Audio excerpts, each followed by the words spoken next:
Hello and welcome to Unqualified Recommendations. I am your host, Kirk Price. I'm another one. I'm Chad Price. I'm another one. I'm Zach.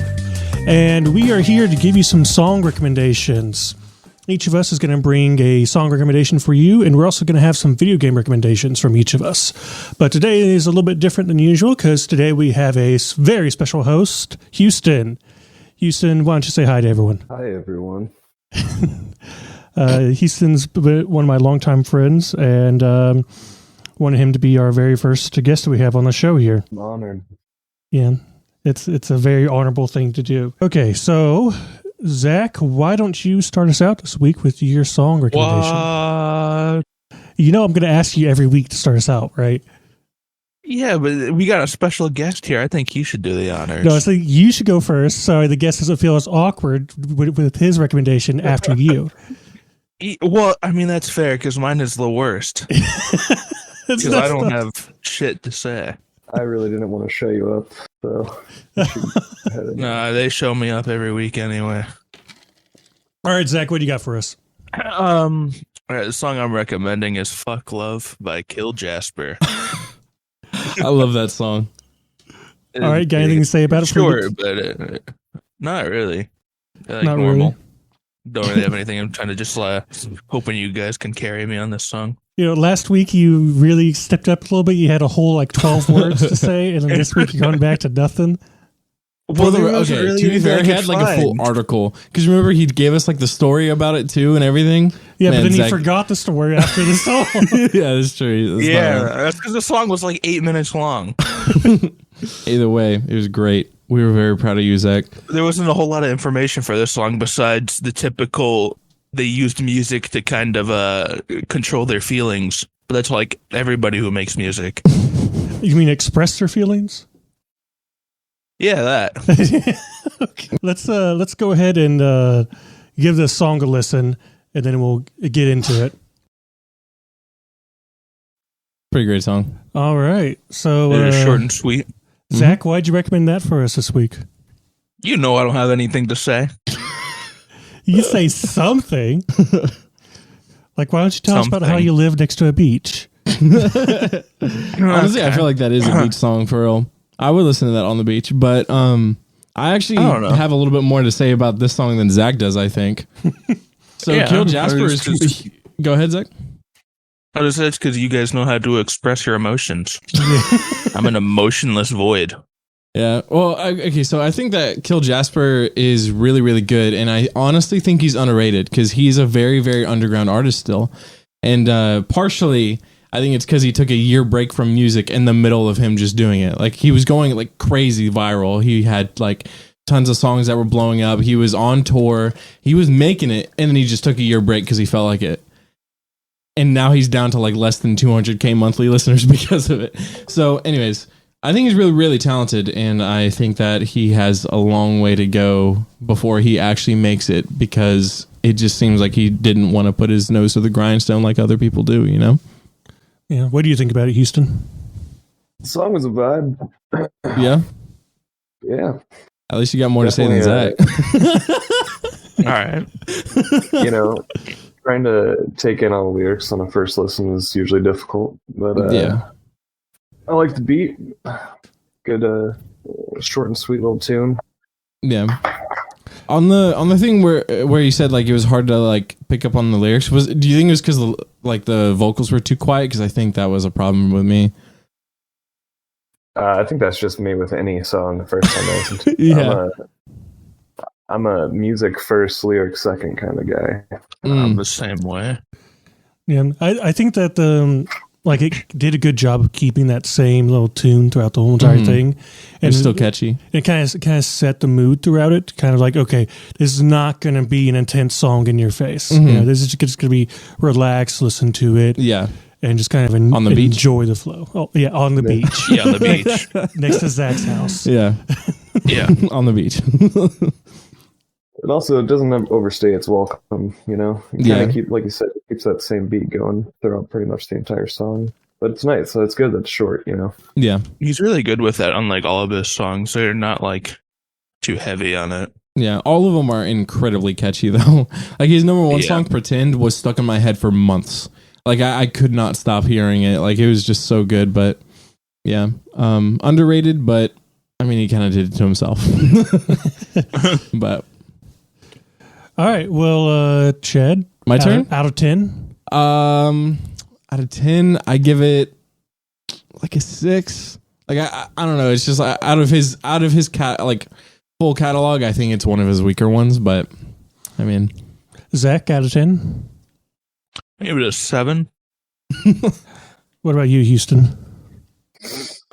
On an initial listen to it, I'd give it a 7. 7. Man, Yeah, I think you'd probably give it a 5. I would go back and listen to it, but just from listening to that song, I don't think that I have any motivation to go through and listen to the rest of his stuff. yeah, that's fair. Maybe it's not his best song, but you know, I don't know, just didn't really feel it. You know, Yeah, I can't think of any of my playlists that I would add it to. I'm trying to decide if I should play one of his songs or play the song that I already wanted to do. Just do what you already wanted to. Oh, but he's so good, Kirk. All right, but We Houston, can listen to his song after. yeah, I bet. Houston, what's your recommendation for us this week? All right, all my recommendations, I tried to keep it with stuff that I'm like currently interacting with. Mm-hmm. So this song is it'd be called "Motorbike" by Mama. Motorbike by Mama. Okay. Mm-hmm. Anything you want to tell us about it before we listen to it? Sure. I mean, it's kind of it's sort of a throwback to 90s alternative, like slacker rock. I've been listening to Mama a lot. I'm going to go see them play with. They're going to open for Modest Mouse and Weezer in a couple months. Dude, Weezer. Yeah. 10 out of 10. But yeah, they're kind of up and coming, I guess. I picked one of their like more poppy songs just because I wanted it to be a little bit more digestible. Gotcha. Yeah. I can talk about it more afterwards. Okay, bet. All right, let's give it a listen. Well, what are your thoughts, Zach? Why are we starting with me all the time? I just like putting you on the spot. It's just too much for me. I gotta let you talk so I can finish processing my thoughts so I can talk. You get that extra 10 seconds to think. Yes, exactly. When being honest, I didn't really pay attention to the lyrics a whole lot. I was just jamming out to the music. It was I don't know how to explain it, but it was a pretty solid beat, like all the way through. It was consistent. Yeah. I didn't feel like anything was like over the top. It all like belonged together. It definitely does jam and hit those power chords a lot. Yeah. Yeah. Oh yeah. It's a very power chord heavy song. Yeah. That's that 90s shit, man. Yeah. I know that you said that you didn't really listen to the lyrics, but Chad pulled up the lyrics for me so I can read through it. And honestly, I think the lyrics are the special thing about this song. I would say that the music itself isn't like anything super new or super unique. Mm-hmm. The singing, I think she's got a good voice. She has some like specific ways she says certain words that's sometimes appealing, sometimes not. Like here is a little weird sometimes when she says Don't it. say it with the hard R, Kirk. But that's how she said it in the song. But I think that the lyrics had some very like clever metaphors in there and a lot of interesting wording. And I think that the lyrics are really unique. Mm. Yeah, mine became kind of numb about halfway through, so I stopped paying attention to the lyrics. I personally thought that it just kept on going a little bit too much. It was a bit too much of the same thing going on for me. So then I just kind of zoned out near the end, and yeah, like it's not like it was bad. It was just, I don't know. I needed a little bit of something different in there, but all right, Houston. Yes. So one of the things I like about this song is that it works. It has a really tight song structure. And it plays with the structure, like it keeps the structure very consistent, but plays with the dynamics of like putting emphasis on different segments of the chorus and whatnot. Really, like going quiet for a few different spots throughout, just to put some of that emphasis, like in the next like couple lines of the chorus when it's repeated. So it introduces you to the chorus initially, and then it does something a little different with it the next time around. Yeah, I really dig that. I did notice that it kind of flowed like pretty seamlessly from the verse into the chorus towards like, I think the last time the chorus came up, it went straight from the verse into the chorus, and they were almost like the exact same fluctuation. Yeah. I thought the last chorus was the best part of the song though. Like it just, I don't know, it hit every range perfectly. It made my brain get tickled a little bit. I liked it. Tickled the wrinkles. So, best song ever? Yeah. I think for me, I would probably give it, I'd probably give it a 6 out of 10. I think that I would listen to the other things. But this kind of fits my style, you know? I think that it kind of reminds me of Mitski, which is another artist I listen a lot to, and it also sort of like gives me like a Walmart version of St. Vincent, sort of. So I actually totally hear it. Houston said that, you know, they're kind of getting popular now and they're starting out, you know. I think that they have a lot of similarities with some of the simpler St. Vincent songs. I think that St. Vincent does a lot more complex things than they did here. But I think that they kind of I think they can get there. Personally, I think that Houston's description of this band made it significantly better for me, because like if I was going just off of this song, I don't think I would like go and check out the rest of their stuff. But because I know what they do, I think I actually do want to go and see like what else they have, and I especially like it when they're like an up and coming artist. You know, I don't know, it's fun to watch people rise. You know, but so what'd you give it? 3 out of 10. 3 out of 10. Yeah. Oh my god! I'm sorry. I just don't like things that like repeat. So like, it felt like I had like Houston here, joins on the show, and just shit on his recommendation. Well, I mean, it was just like I had this like droning sound throughout the entire song, and it just kept on getting louder, and it just like I don't know what it was, man. It just had me in a weird daze, and I didn't like it. And it was a Gibson SG. Is what it was. All right, Zach, what do you give it? I give it a 5 out of 10. I'm not big on the lyrics or the way that it's sung, but I do like the music in general. All right, and what about you, Houston? So I also give this a 7 out of 10. There's a lot of intentionality with the way it sounds. Partially just because it's trying to recreate like an older aesthetic, and like I said, it's slacker rock, right? So you guys mentioned the way they sing certain words. It's pretty intentional. Yeah. If you go back and listen to like Pavement or lots of bands from that era, like there's or Weezer even is a good example where this was like a very common thing where they like overly stress certain words. Yeah. It's kind of like a big part of like that California 90s rock scene. Houston, do you listen much to indie rock, like modern indie rock? Yeah. Yeah? I was just wondering, because I feel like this is perfect, like fit in with like the modern indie rock vibe. I think you'd love it. For sure. Yeah? For sure. Yeah, I mean, I was basically choosing between a bunch of different indie alt bands songs for this. I don't blame you. All right.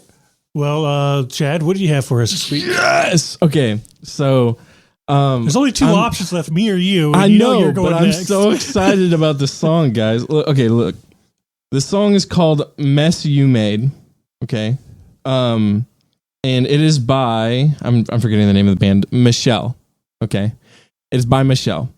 And it is an amazing song. And I think that this is one of the first songs I ever listened to. Thought, oh my God, I need to make a song like that. And like, I just had to, like, I don't know how to explain it, man. The song inspired you. It's so inspiring. Like it's one of those songs like when you hear it, you get this feeling in your heart that like just wants to jump out. And that's what I love so much about the song. And I think that I really hope that you guys can hear it too. Because this is probably actually best song ever. I love this song so much. So anyways, are you guys ready hope to you're not listen to hyping it up too much. I'm not, because it is Boss that best good. song It is that good. I give it a 7. Give it a 2.5. Oh my I god. think it is 0 this week. All right. You guys ready? I'm ready. All right. Do it. Let's listen. Oh yeah. All right. Oh yeah. Okay. That song is so good, man. What do you Okay. think, guys? Houston, what do you think about it? It's a nice song. Best song ever? It's not my style, but that's not me saying it's a bad song. I think it accomplishes what it's trying to do really well. Mm-hmm. I thought her vocal performance is really great. Nice. You didn't see it, but I was shaking my head yes, and like an extreme yes. I agree. They are so talented, dog. Every single one of their songs, they just blow me away again. It was very very R&B, which is not a bad thing. Yeah. I'm not saying that like that's a bad thing. It's a bad thing, I enjoy R&B. Uh-huh. I've listened to a lot of R&B artists. I also really enjoy when an artist can use sound, or not sound, but silence very well in their song. And I think are you talking about the Star Wars, like, when I think, in the silence? Yeah, I think they did. That was what got me going, man. I love it so much. I'm sorry. I'm really passionate about this song. It's okay. Yeah, I think they did a really good job in using it to emphasize different parts of the song.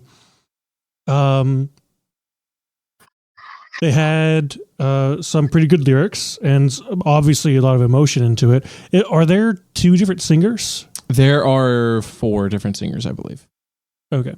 That's what kind of threw me for a loop, because like it was kind of a little cool moment, because they're obviously all harmonizing together. And then when they go into the second verse, a different harmonizer comes out to sing the verse. And it's just kind of like walks out of the harmony to continue singing the verse, which I thought was a really cool moment in a song. Yeah, well, what they like to do in almost all of their songs, they will swap out who's singing each verse, and honestly, they sound incredibly similar. I don't really know their entire backstory or anything like that. I'm not like a stalker. I wish though, but I don't really know their entire backstory. I just know that they are really, really good, and I've seen them perform live on YouTube videos. But one day it will be in person. But yeah, I'm showing Kirk a picture of their band. So they've got 4 female singers, and they've got 2 guys who one plays guitar and piano, and the other one plays drums. And that's their entire band. So what did you think about it, Zach? It's not really my style.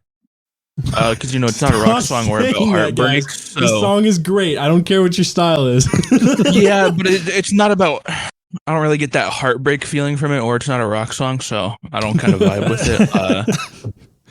You couldn't listen to it on the beach, so yeah, I would listen to this like an all automatic day 0 on right there. They're definitely a really solid song though. This whole style definitely fits them super well. It's just not for me. What I think is really cool about them is they don't really. How do I explain? They don't really stick to a style, because they're an indie pop band. So they like to experiment in different genres. They've done a song with the people who made Pumped Up Kicks. Who's that? Foster the Child, I think. Anyways, they have a very wide range of genres. So if that's not your style, they still got some great stuff. I'm telling you, man. They have the craziest vocalist ever, and you can hear in the middle of that song, she screams, "I was a bitch," and even with her screaming and screeching and stretching her voice like that, she was still on key, which I think that's pretty interesting. I mean, I don't think I could name anyone else that's ever done that, but don't know. I mean, every have single heard metal their band that does song. screech singing. No, it's not, no, It's not the same. it's not the I have same. heard their song, the bottom though. That one was pretty solid. Oh yeah, I like that song I don't too. know if you've heard that. Mhm. Yeah. I've heard every song, Zach. Okay. Yeah, I'm just obsessed. I am. All right. Well, Zach, what would you give it? I give it a 5 out of 10. No! Oh man. All right, Houston, what would you give it? Judging on like I guess I'd give it two different scores here. Off personal enjoyment, it's probably probably about a 5 or 6. Off of like technical skill and song execution, I'd probably give it a 7.5 maybe. Yeah, That song's just getting shit on. Wow. I would probably give it a 5. Oh my God, guys. Ted was so excited, and then I he got understand shit that you on. really love this song, Uh-huh. but I listen to this song and I compare it to other songs I've heard in the same genre, other musicians I've heard, things I haven't heard in the same genre. And listening to this, I don't hear, besides the harmony thing that they did where they had the other person come out of the harmony and keep singing the verse. Besides that, I didn't hear anything special. Okay, so you're telling me when she said, when the beginning of the song, when you said when people use silence good, right? Yeah, but that's not special. That for is her. special. Or for this band. Okay, I feel like it's incredibly rare for people to use silence like that. I don't know. Like I've only ever, I can't even think of any other songs off the top of my head that use silence like that. I feel like they just do a good way of like when the silence comes in, it releases the tension, but then when she starts singing again, it brings it back in. You know what I mean? I think someone else who uses silence a lot, and this is probably why I don't feel like it's super special, Sounds like every rock is band. Justin Vernon. I have no and clue who that is. Bon Iver. You know who it is. Yeah, I know. You used to play that song a lot when we were young, right? It's a band. He's done a lot of stuff. He worked with a lot of artists, but he uses silence very well in a lot of his songs. He was in the Staves song that we listened to a couple episodes ago. The one that sucked? It did not suck. Y'all just didn't like it. So yeah, I just didn't feel like it was that. I liked it, but it's definitely not something special. For me to start rating things above, a 6 or a 7, it has to have something in it that really speaks to me. That says, I don't think I could get this anywhere else. I don't think you can get that anywhere else, Kirk. And I'm telling you that I already have. So that's why. That's That's just a lie. That's why it's a 5 out of 10. I can agree with Kirk on this. I give it a 10 out of 10, obviously. But yeah, it's a wonderful song, and you guys are just haters. So, all right. So moving on to my song. So let me pull up my notes real quick. So my song this week is "In Time" by Talos. Talos is an Irish indie electronic musician. He trained as an architect and actually lectured as an architect at a university for a while. The song "In Time" was released in 2015, and I think Euphoria magazine describes it better than I could.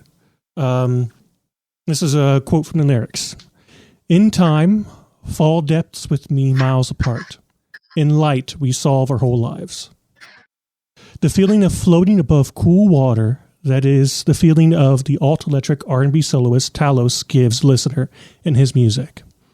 The song In Time reflects that feeling in its cover art as Irish vocalist and musician Owen French wades into water while waves echo away from his body. The slow guitar riff, slowly plucking the strings and sliding down the neck of the guitar, sets the pace and mood for the song. It brings like Morgan Wallen. I'm sorry. I'm so sorry. It brings the head to a calmness and prepares the listener for French's melodic falsetto that comes over the U like a calm wave. Sounds like we're listening to Morgan Wallen. French can be related to London Grammar, again in his similarities vocally to Hannah Reid. Like her, French's perfect pitch, control, lyrics, and buttery tone takes command of the sound, we were already falling in love with, and reminds us of how an artist's windpipe is an instrument in its own right.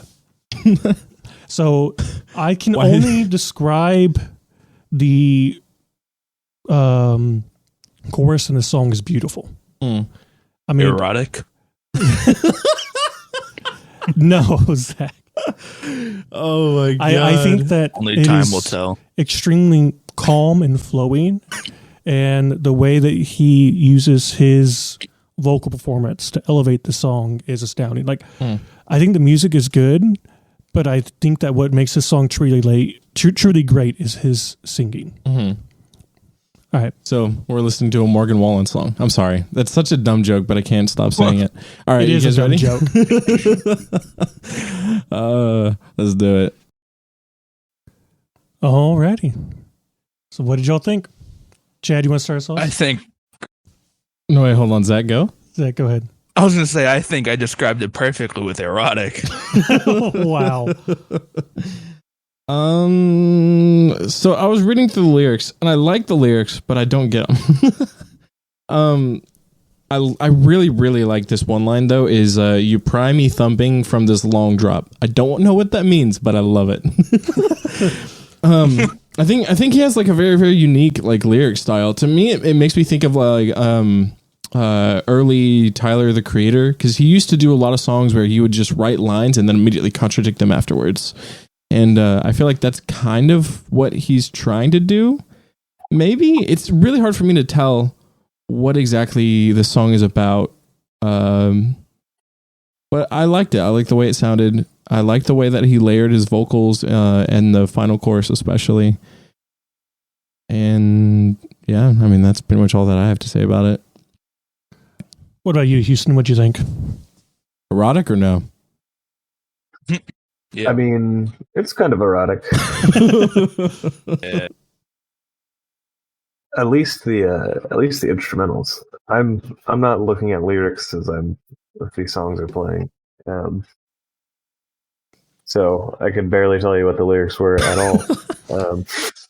Yeah, he does have a very certain accent that does make his lyrics hard to understand. Yeah. While he's He said singing. he was Irish, right? Yeah, he's Irish. He's Irish? He Yeah. looks Irish. I pulled up a picture of him. Oh my goodness. He looks like... Yeah, but Go ahead, I'm it sorry. looks like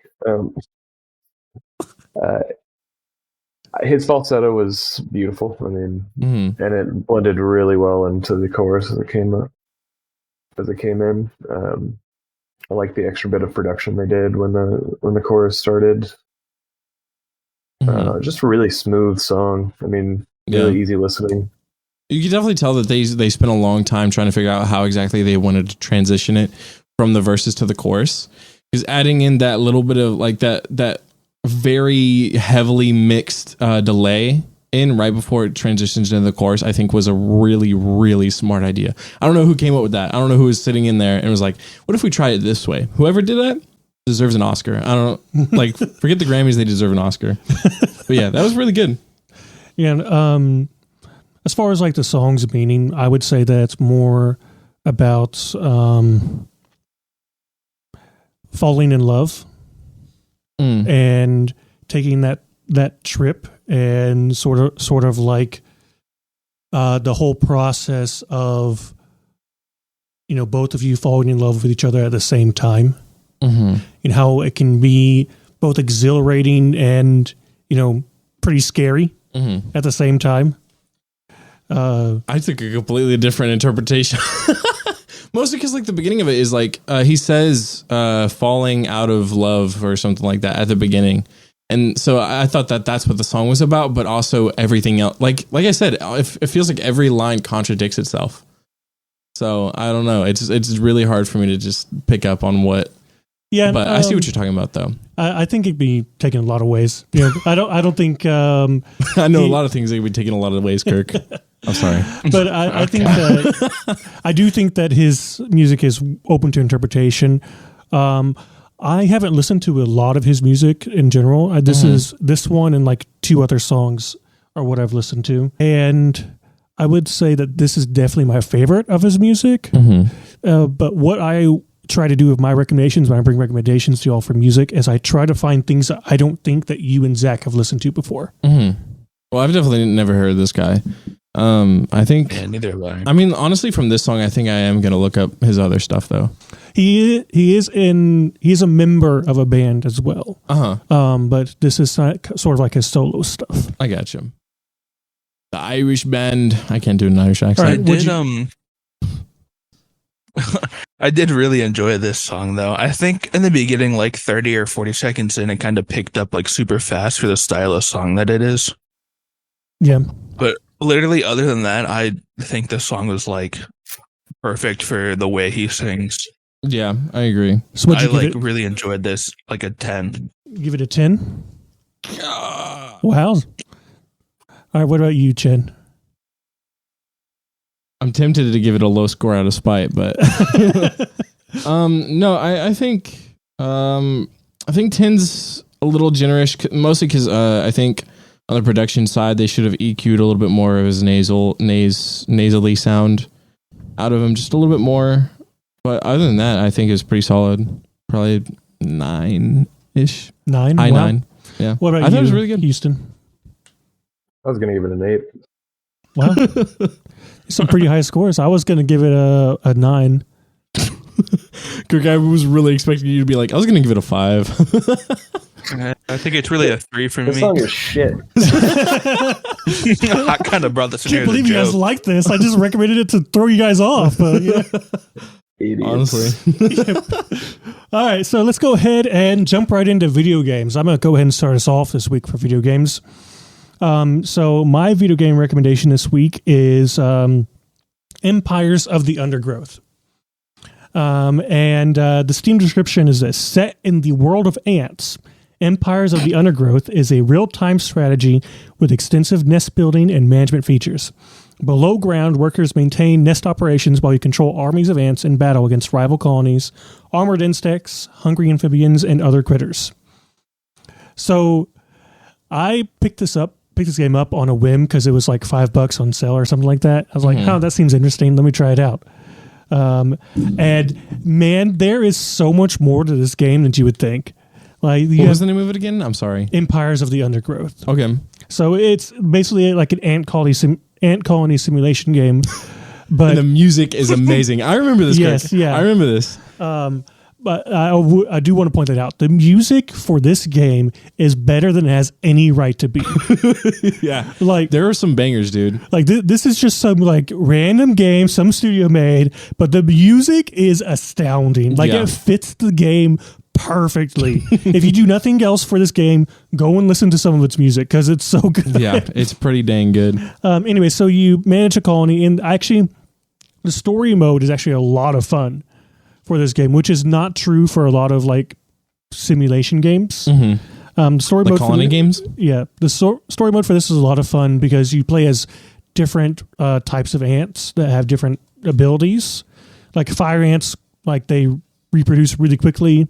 You have like the forager ants and a bunch of different ants that like get really big, but have like these little tiny little worker ants that are like minuscule compared to the big ones. It's a lot of fun. You fight against different ant colonies. You fight up against different insects, like this giant freaking spider, which was really creepy because I hate spiders. I see a frog. There is also a frog, and that's the fire ant level, is that you have to go and kill the frog at the end with like 1 million little fire ants. I think it'd be a fire ant. They don't last long. I'm sorry. As you're saying, Kirk. All right. It's a really, really fun game. And if you like simulation games or army games, or if you've ever played, what was it? That really lame game, but it's actually surprisingly fun. Was it Totally Accurate Battle Simulator? Yes. Yeah, Tabs. Have you ever played Tabs? You can get kind of a similar feeling with this game, although it's not the same graphic style or anything like that. Yeah. But kind of like putting two armies up against each other. And they have different modes too. We can do just like a bunch of ants versus a bunch of ants too, if you want to. But yeah, I like it a lot. Highly recommend. Music is great. Yeah, I agree. Music does sound pretty solid. Zach I just don't pulled know it if I would spend $20 on it. Kirk, do you remember the one that we listened to that we were like, this is the best one? No, I don't. I'll have to pull it up. It's one of the later ones, though. Yeah. But if you play the game, it comes up a lot, and you're like, "Wow, what am I listening to? Why is this so good?" Yeah.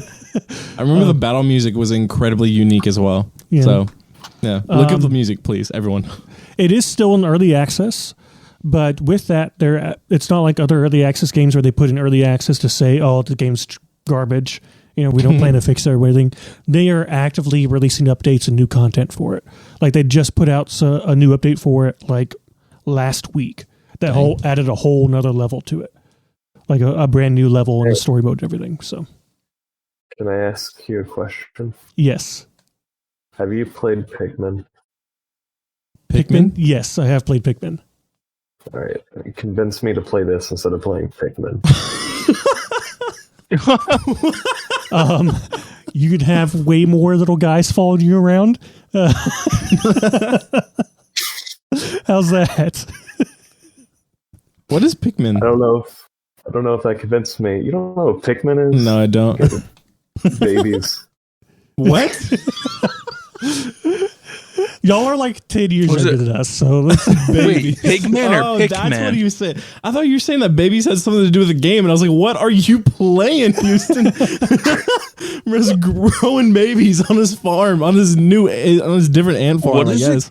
Wait, what is it called? Pikmin? Pikman or Pigman? Pick, like you pick them out of the ground. Wait, is that Omar? Yeah, Olimar is from Oh, Pikmin. okay, I know what that is. I've never played any of the any of those games. I just know them from Smash. I feel like I was mostly calling out Kirk just to, as a joke, but that's immediately what I started thinking of when you began describing this game. I was like, this. I remember watching my brother play this when I was like 5. You guys feel old? Anyways, I would recommend it. Coming out soon. Would you say There's 4 of them? Yeah. They and they're coming out with a new one, right? Or did they just come out with a new one? The 4th one's coming out soon. Yeah. Not gonna play that. Well, it actually seems kind of good, but yeah. Anyways, this game looks cool, Kirk. I'm sorry. It is cool. Thanks for trying to ruin it for me, Houston. All right, so Houston, what do you have that you're recommending? Well, if it's not Pikmin, I'm gonna be disappointed. It's not Pikmin, but it's another Nintendo game. My recommendation is Metroid Prime Remastered. Oh yeah, I've seen some stuff from it, and it actually looks pretty good. It's a great time. Metroid Prime, the first one, is my favorite game ever made. So you're definitely not biased.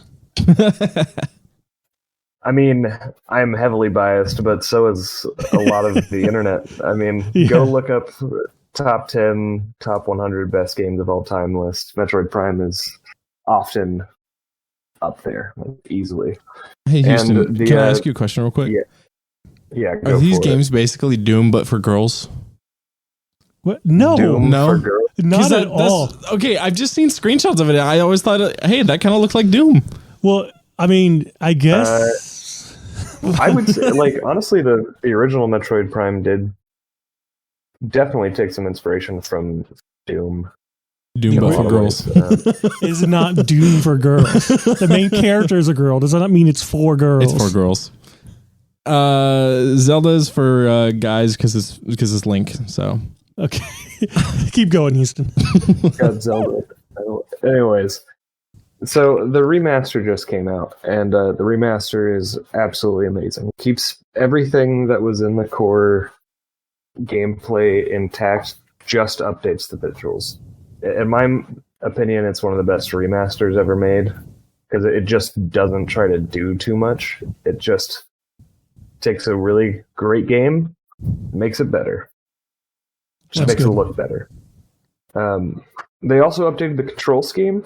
the original was sort of notorious for being Difficult to play. difficult. Yeah, a little bit. It used tank controls because it was on the GameCube, and it wasn't. This was kind of before the era of twin stick shooters. Mm-hmm. The way they compensated for that, they did beautifully. I mean, the lock-on mechanics in the game and how you just control Samus as you play it's clunky, but it's executed really well. The remaster allows you to play with the old controls, or you can play with updated twin stick controls. So if you were somebody that wanted to play this game but couldn't because the controls just weren't for you, now that's not really an issue. If you have played any FPS on a controller, you can play this game easily. But the biggest thing about Metroid Prime, just in general, is it is unparalleled in terms of environmental storytelling. The game is you're completely isolated the entire time. You never see another human being. You never speak to anybody. The way that the story is revealed to you is that you have a scan visor that you can activate. You can scan computers, and you get small tidbits of what's going on in the world, what the enemies, the space pirates, are up to. You just mentioned Chad's kryptonite. Yeah, reading. Dude, I was loving it until you brought that up. If it makes you feel better, the reading is really sparse. So every text entry, I don't know, if you compare it to a game like Dark Souls, you get long ass text entries a lot of the time. These are 2-3 little boxes, very quick. Well, I actually don't hate reading in video games. I think that sometimes it's a little tedious, but for the most part, I don't hate it. But there's the thing that I have a problem with is like when the story solely is surrounding what you read in the game. And that was one of the main reasons. That's my main complaint about Deathloop, which is still one of my favorite games. But there's a huge plot twist in the game, and it doesn't reveal it to you unless you just read something.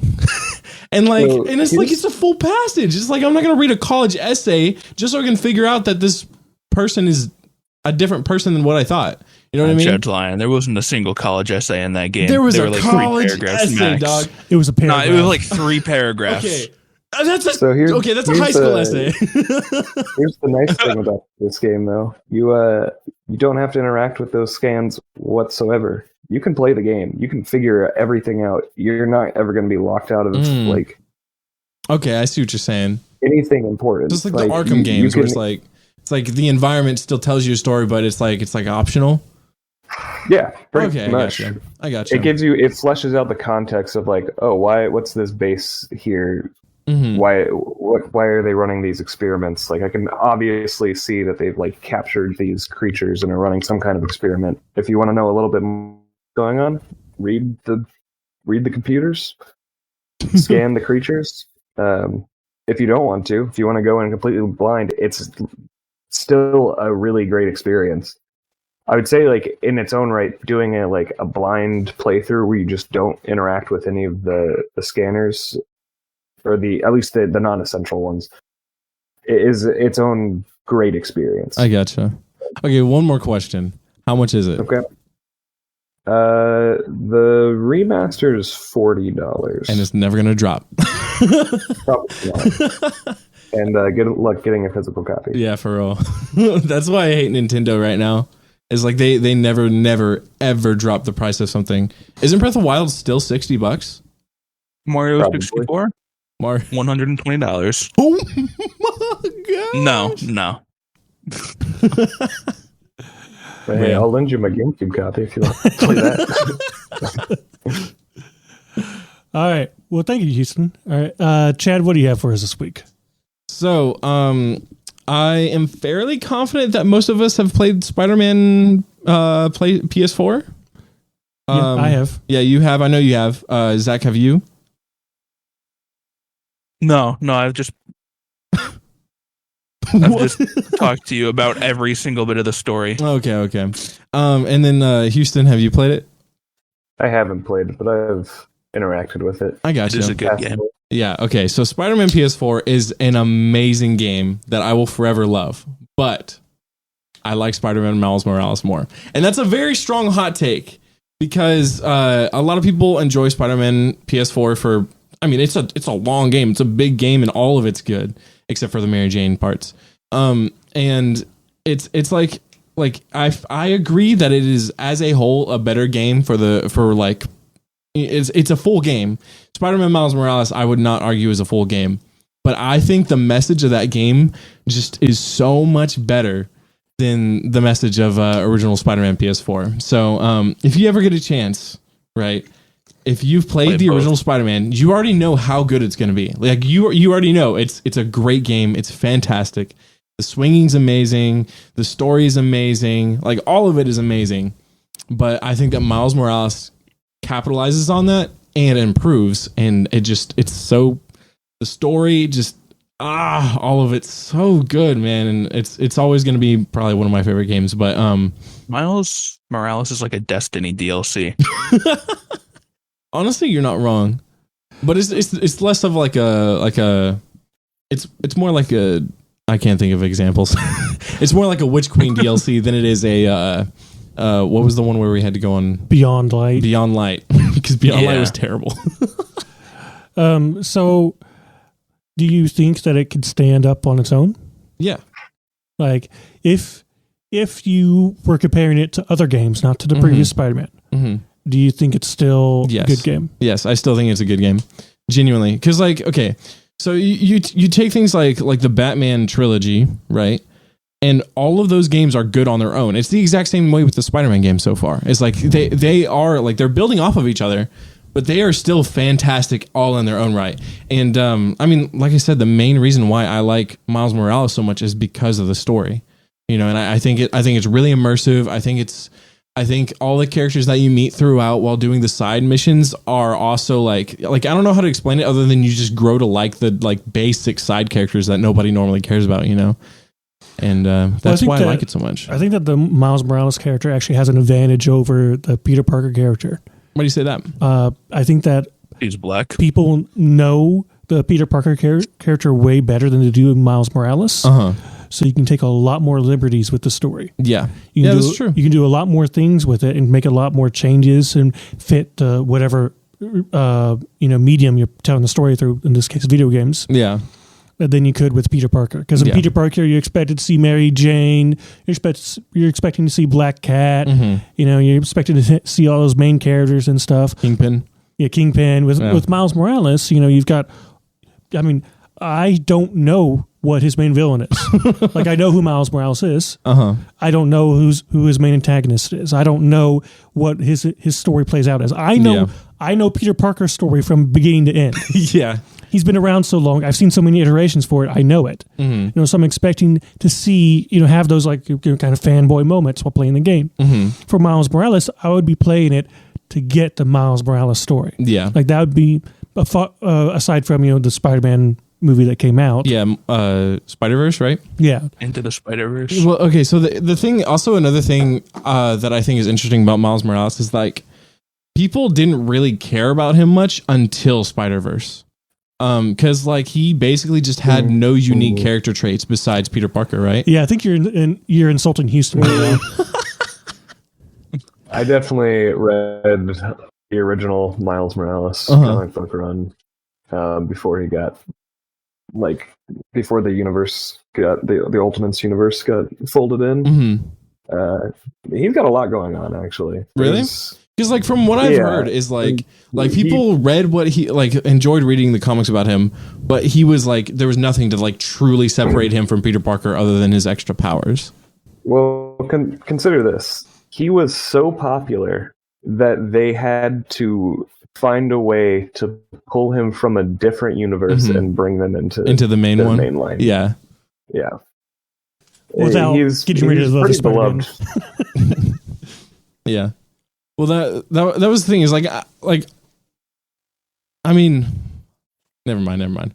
I haven't read any of the Miles Morales comics, so I wouldn't really know, but I'm just going off of word of mouth, But anyway, so the Miles Morales, but also what I think is interesting is in the game and in the movie, he's honestly, I think, very different characters. Like I feel like in the movie, he's a lot more timid, not ready for what's happening. But I think the version that you're playing in the game isn't. I wouldn't exactly say not like he isn't like perfectly ready to be Spider-Man, but he's also like I feel like he's a lot deeper in the game, you know, and I that's why I like it so much. And anyways, I do think you are right in that he just doesn't have the same baggage. There are telling a story about him, like his character is still being defined slowly. Mm-hmm. Right, like he's still building up his own like cultural like impact. Yeah, his own mythos, I guess. Mm-hmm. Like he doesn't necessarily have too many qualities that are set into the cultural zeitgeist yet, where you can't fuck with the the formula for Peter Parker in certain ways. Like this is just reiterating mostly what Kirk said earlier about it. I agree. Yeah. So, Kirk, cool. Did you recommend your game? Yeah, you did. Oh, wait, hold on. Who's it? Zach? Yeah, Zach, what do you got for us? Yeah. I know Chad's going to disagree probably pretty hard on this one. My recommendation is Dying Light 2. Okay. I thought you were about to say Arkham Knights. Like, no. Shut off. I will one day. I will genuinely recommend it one day. No, you won't. That'll be your last day on the show, Zach. All right. So Dying Light 2. I'm going to recommend Clash of Clans one day. Yeah, Dying Light 2. Kind of a banger. Yeah, Dying Light 2. It's not as good as the first one, I think. The first one definitely was like it brought something new. You could actually play the whole aspect of like the zombies and story, like the zombie story games. Zach, did you hear me? Yeah. Me and Kirk didn't have any issues. You were the only one. Yeah, no, so we all played Dying Light together. To be fair, I had literally just gotten my 3060. So it was right after I upgraded my graphics card, I started playing Dying Light. So if I'm being completely fair, I also might not have had the right drivers. But after updating to the proper new drivers, I still could not play through the game without getting 30 bajillion glitches every single step. And that's why I couldn't play it. And that's why I disagree.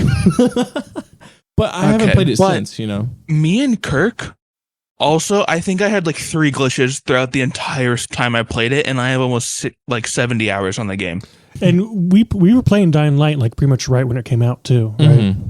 Yeah. So that was like before they patched anything. This was also like the big thing when like people were just releasing games. It doesn't matter if they fixed the bugs or not. Like every game that released had their issues. Yeah.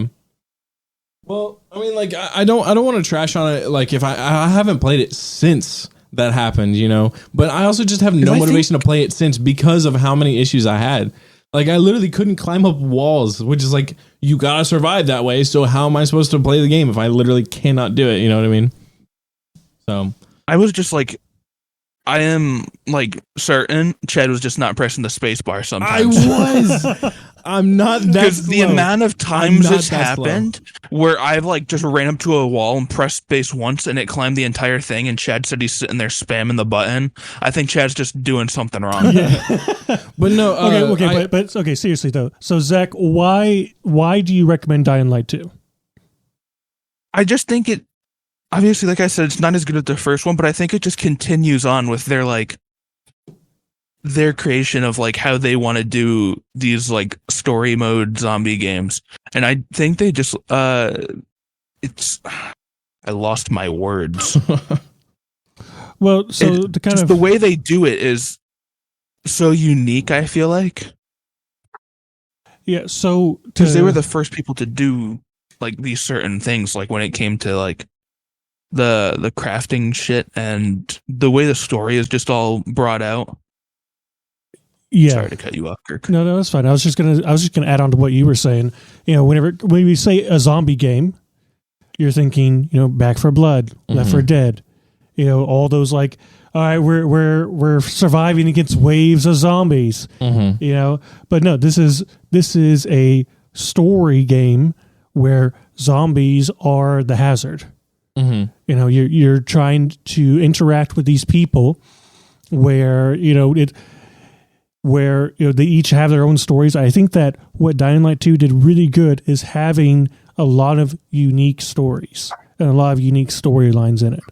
I'm not saying that everything was unique. There obviously was like the cookie cutter stuff, you know, like, oh, I'm a protagonist, I'm here to save everyone, you know, that kind of thing sometimes. But I think it does fall into a lot of the traps that a lot of open world role playing games fall into. One thing I will always praise about it is the opening to Dying Light 2. Dying Light 2 instantly gets you in your feels. It does have a pretty good opening. Yeah. Yeah. I would also say that it's kind of close to Assassin's Creed in this area, but I think it probably has the best parkour in any video game. Dying Light 1 or 2? Dying Light 2. Chad, I know you had issues with it, okay? We're not talking about your issues here. Talking about if you did not have the issues or a complex known as Chad syndrome. Oh my gosh. I'm not dumb. Okay. No, there were multiple times when my game just crashed while we were playing. So you can't defend that one, okay? I'm just saying. I mean, you did also just say... I can if you didn't have the correct drivers. Oh, come on.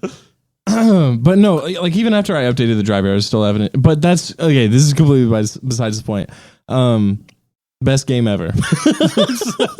I'm sorry, that's my new favorite phrase. I would agree. I would agree with Zach. I would recommend this with Zach. I think it's a good game, but I would also say that it's not worth the full price. No, it's definitely not. It's definitely like a $30 game. Yeah, I would agree with that. Is it really that short? Or it's not that it's short. It's just that it's not worth spending $60 on when you have so many other great games that are $60 or less than $60. I got you. Yeah. Well, I guess that's it, right? Houston, have you played Dying Light 2? I haven't played either one of them.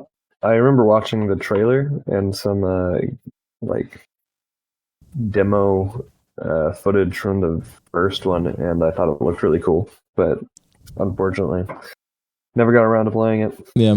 Didn't even know there was a second one. All right. Well, thank you for joining us this week, Houston. I appreciated having you here. Yeah, you're welcome. Yeah. All right. So that's going to be the episode for today. So sorry again, we did not have video this time. I think that we will finally have it next week. Yeah.